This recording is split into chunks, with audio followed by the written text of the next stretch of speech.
Hey, welcome to the 40 Finance channel, everybody. My name's Jeff Beers. Today I'm going to be walking you through 5 stocks that are hot on my watch list. These are all stocks that I do not own yet, but I have been tracking and researching them for quite some time. And they're sort of next up on my buy list, depending on what the opportunity is in the market. If you've been watching the channel for a while, you know that I'm pretty particular on price in terms of valuation and growth models. So for stocks like these that are all like pretty high growth stocks, I'm still waiting for the right opportunity to get into them. There already has been a few opportunities for all these names year to date. For me, though, it's always just that balance of adding to existing positions. How much cash do I want to keep on hand? When am I ready to jump in? All the usual things that we have to do as investors. Just a reminder that my stock picks and projections, they're just my opinion for your entertainment. Please make sure you do your own research.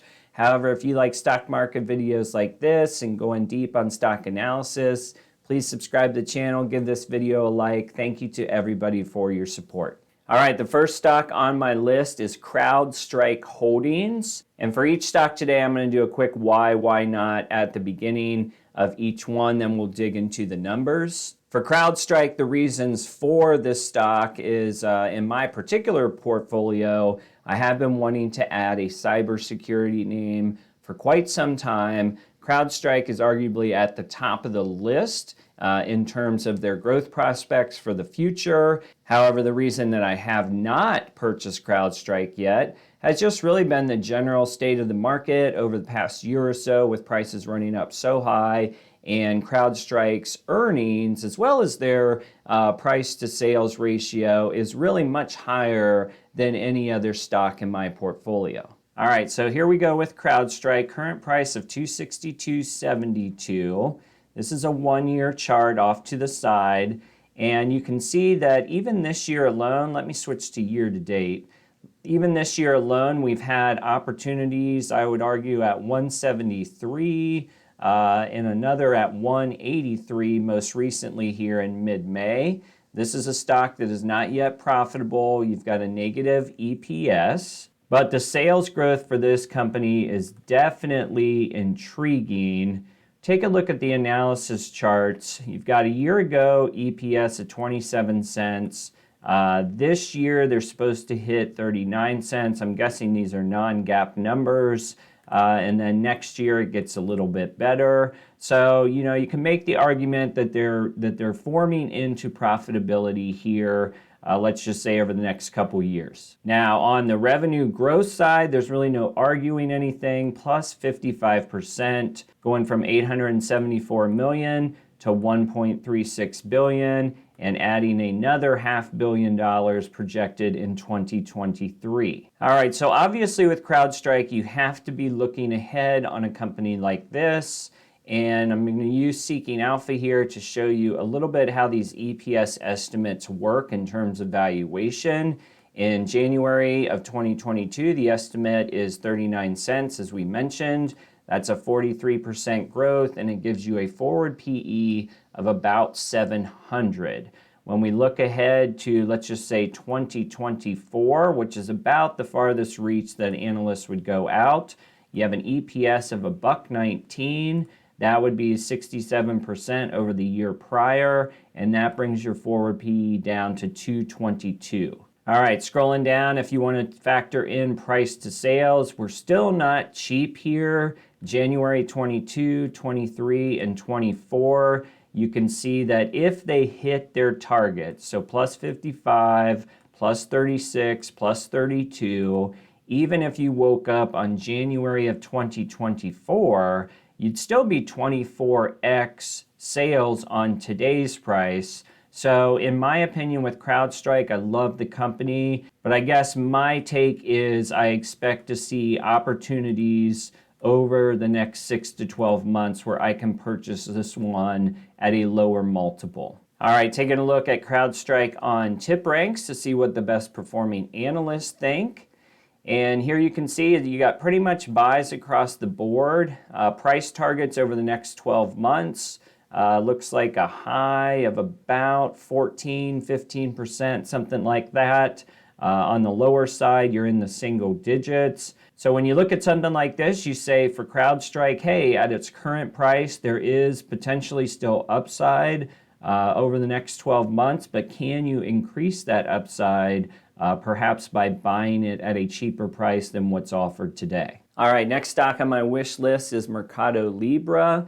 And this is a Latin American e-commerce operation. Many call it the Amazon of e-commerce for Latin America. This is a stock that has some really exciting prospects. And for me personally, I don't have a lot of international diversification across my individual stocks. A little bit more in my SEP IRA ETF portfolio. But that's two big reasons there why I'm interested in this stock, not to mention the growth rates, at least from a projected standpoint, look very strong for this company. Now, on the downside for this one, why I haven't purchased, very similar to CrowdStrike. It's seen a lot of run up during the peak of the pandemic stock boom. This one was trading at absolutely absurd valuations. However, we have seen the price to valuation come down a couple times over the past 3 or 4 months. So I feel pretty good that I'll eventually come to a conclusion or a settlement point where I will buy a few shares of MercadoLibra. All right, here we go with MercadoLibra, ticker symbol MELI, as I like to call it here. And this is your 1-year chart, and you see the epic run-up during the pandemic. Let's switch to year-to-date. Here's the opportunities that you've had. So you came out in January 20th at almost $2,000. It did dip down to $1,300 in March. You had another $1,300 in May, and about the same thing in the middle of June, currently trading at $1,500. And this is another stock that's not yet profitable, but offers interesting growth prospects. Let's check those out. All right, so on the earnings estimate side, year ago was minus 8 cents. This year, they're projected to go positive at about 3 cents. Again, this is 3 cents per share on a $1,500 stock. So this is definitely not one to buy on PE ratio anyhow. But then you see what's going on in 2022, at least from an analyst standpoint. You start to make some money here at almost $5 earnings per share, and the high estimate is close to $9. Then when you factor in the revenue growth here, obviously a ton of potential for e-commerce in Latin America, plus 58% this year, going from $4 billion to $6 billion, potentially to $8 billion in 2022. That would be a plus 39. And there's a lot of excitement around this stock. All right, so how do the forward ratios stack up? If we wanted to talk forward PE, at the end of this year, you'd be staring at about forward PE of about 5,000, which is obviously a little high. You start to get into 22 and 23 though, and those come down to, I would say, a little bit more reasonable, but very similar to CrowdStrike. You're gonna be in December of 24 before you can start to see a P ratio under 100. So the price you're paying today, there's nothing wrong with that price. It just insinuates that you're willing to hold for a while until the valuations would catch up with the earnings. Now, on the sales side or the revenue side, price to sales is not even that bad right now at 12x. And you look into next year and the year after, you get down to single digits. So for arguably a technology e-commerce play, forward price to sales at 12 isn't the worst thing I've ever seen. There's plenty of others out there that are in the 30x, 40x when you start to think about Shopify and the similar stocks. All right, on the TipRanks side, most of the analysts came in 2 months ago. That probably coincides with their last earnings report. They're all buy signals, quite a range of price targets though, including one at only $720, which that is going to be minus 50%. I don't know if you're going to see it that low. The rest of the analysts seem to align on a price closer to $1,800, $1,900 over the next 12 months. All right, next stock on my wish list is Zillow Group. And I have to be careful with Zillow Group, to be honest with you, because I'm really infatuated with it. I love the app. I've been through some real estate transactions over the past few years where I was really like hunkered down as a user of the app. So I really try to balance myself, because this is one too where earnings and sales growth, they look good in the future, but the price you pay for those projected growth metrics is very high today, and that's why I've held out to this point. Now, I know a lot of people are super high on Open Door and Redfin, and there's nothing wrong with those companies. For me, I've been really focused on Zillow in my research on some of the things that they're doing, and I would just say that in my opinion, I think Zillow has more tentacles, I guess you would say, in the real estate space. And some of that includes things like their home buying program, their document system that's used for real estate transactions. You also have the app advertising. I just like the way they're reached out into many different other components of real estate. So they would be my pick between the others. Of course, the price you pay versus the valuation would always come into play. All right, here we go with Zillow Group, ticker symbol ZG. By the way, there is a ticker symbol Z as well, but most analysts follow the ZG, which I guess is the Class A shares. And if you look at this 1 year chart, you can see very similar to so many others, pandemic run-up.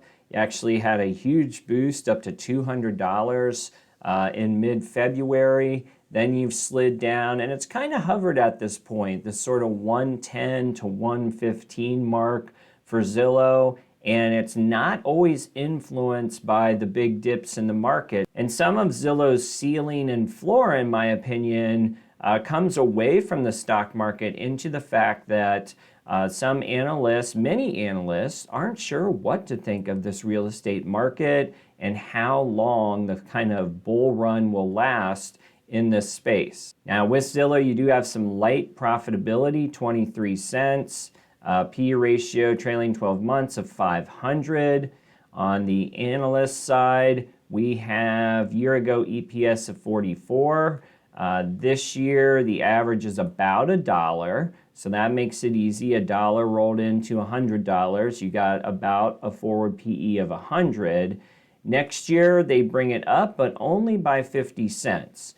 So again, this is a company that, EPS isn't going to be their primary model, but it is good to see profitability. Now, on the revenue side, similar to other stocks I watch, 65% potential growth this year. That would bring them to $5.5 billion.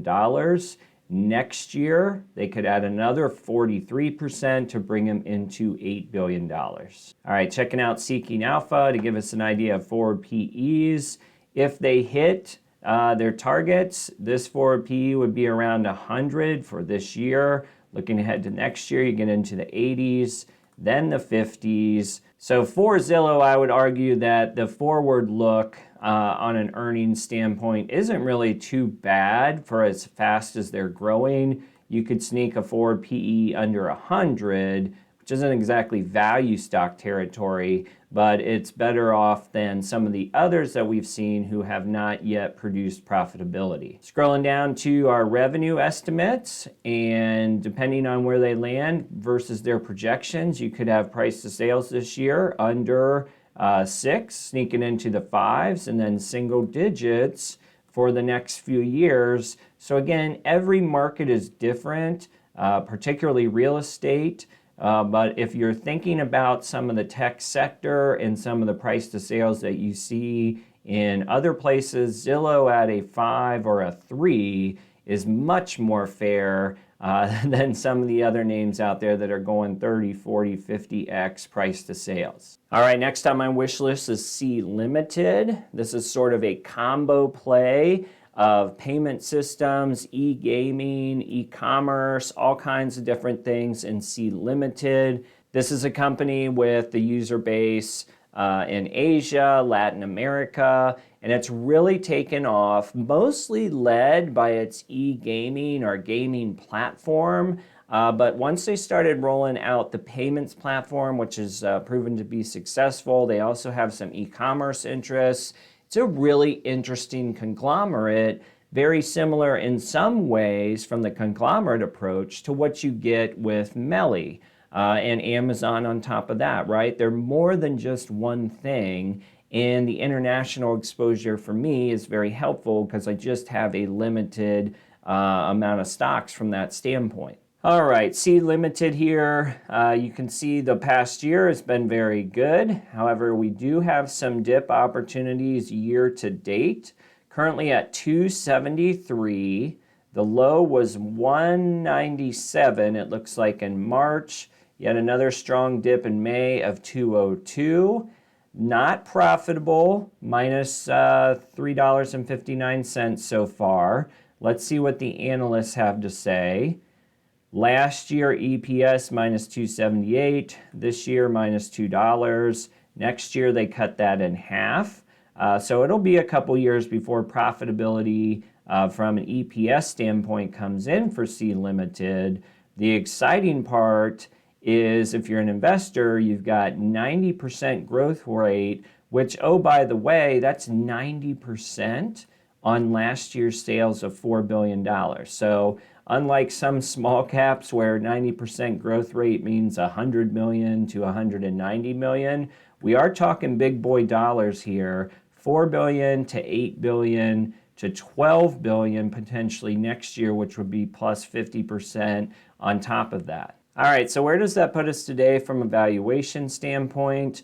Well, at the end of this year, if they hit their estimates, you still wouldn't be in profitability. Next year, if they eke out 9 cents, you've got a forward PE of 3,000, which is suboptimal, I would say. But let's look at the price to sales, which is probably going to be the key interest here. December of 2021, they hit their number. That would be plus 86%. That would get you in under 20 to a 17x on price to sales. They keep it going. They drop to 12 the next year. So for me, honestly, I kind of regret missing an opportunity under 200 for C Limited. We'll see if another one presents itself as the year goes on. All right, next on my list is a stock that I have owned once before, but freaked out a little bit when growth stocks are melting down, and that is Unity Software. I still believe in this company and the opportunities that they have across multiple software applications. They're mostly known for their sort of mobile gaming unit, but they just have a ton of opportunity to push that out into 3D design, commercial applications. So really the question for me on Unity right now is not necessarily do I believe in the company, it's just like how cheap can I get this stock? I'm betting on the fact that I can get it cheaper than the $116 that my cost basis was before I sold. All right, here's your 1-year chart of Unity Software, the sort of epic bull run to 164.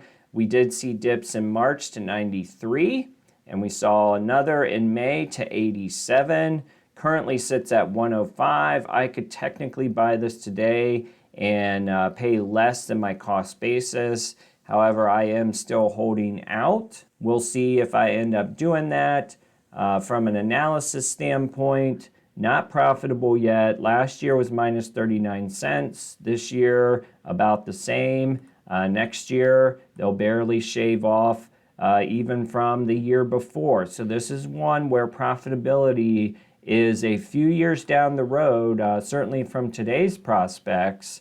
And on the growth side with Unity, it's solid, but it's certainly not triple digits. Plus 30% for 2021, plus 30% for 2022 if they hit their numbers. And you're going 772 million to 1 billion to 1.3. So those are solid numbers, but nowhere near the size of a C Limited or a MercadoLibra. All right, looking ahead on valuations, December of 2021, if they hit their EPS estimate, obviously they wouldn't be profitable yet. And at least on Seeking Alpha's chart, the first profitability would be the end of the 2023 fiscal year, And if they hit their 15-cent target that is projected today, at that point, the forward PE would be 7.18. Scrolling down to revenue, and would look a few years out here. 30% revenue growth this year puts price to sales at 29. I think 30, in my opinion, right now in the market is the really like super hot range where it starts to get out of my interest. So you're playing right on the edge there. And even next year with a plus 27% estimate, you're 23x on that forward price to sales. So the market right now, I would say, is betting on the fact that Unity has more tricks up their sleeve. At least for now, though, they've only projected a 30% increase in sales. All right, on the TipRanks side of things, we have mostly buys. In fact, actually all buys across the board. Keep in mind, though, that these updates have been here for a little while, 60 days, and 27 days ago. And our most recent person did not put in a price target. Others from a longer stretch of time anticipate about a 20% upside over the next 12 months. All right, guys, so those are 5 stocks that are hot on my wish list right now. As always, good or bad, I just have to be patient and look for a price that I can't pass up. Haven't necessarily seen that yet. And I've also been buying other stocks that are already in my portfolio. So this list, just to be clear, would comprise of probably the positions that I'd be most likely to jump into next if I thought the valuation and the timing was fair. All right, investors, let me know what you think about these 5 stocks. Which one would you buy tomorrow if you had the chance? I'll be interested to read your comments. Thank you for watching. Please give this video a like, subscribe to the channel. Appreciate all your support. We'll see you on the next video.